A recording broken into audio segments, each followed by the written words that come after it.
আজকে পেশা সমাজ ফুটবল একাডেমি আয়োজিত মানববন্ধন অনুষ্ঠানের যারা অংশগ্রহণ করেছে সবাইকে আন্তরিক শুভেচ্ছা। আমরা আজকে সারা হবিগঞ্জে যত একাডেমি ফুটবল প্লেয়াররা মানববন্ধনে অংশগ্রহণ করেছে, আমরা আজকে মানে দেখার কথা, আমরা রাস্তায় মানববন্ধন করতেছি কিসের জন্য? দেশটা সুমন মাননীয় সংসদ সদস্যকে হত্যার হুমকির জন্য। ওনাকে কেন হত্যার হুমকি দেওয়া হলো এটা আগে আমরা বুঝতে হবে। কারণ উনি শুধু দেশটার নয়, উনি মানবতার ফেরিওয়ালা। উনি অন্যায়ের বিরুদ্ধে কথা বলেন, সন্ত্রাসের বিরুদ্ধে কথা বলেন, দুর্নীতির বিরুদ্ধে কথা বলেন।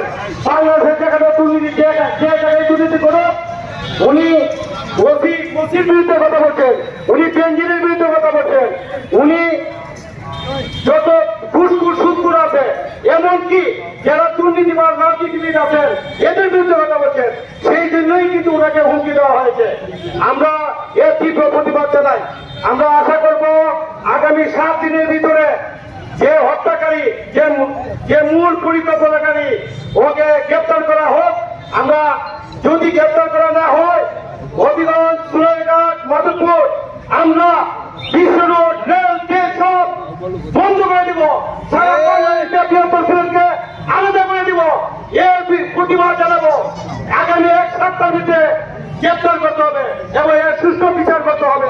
সবাইকে ধন্যবাদ। কষ্ট করে আছেন, অনেক বক্তৃতা দিলে আবারও ধন্যবাদ জানাই। Thank you.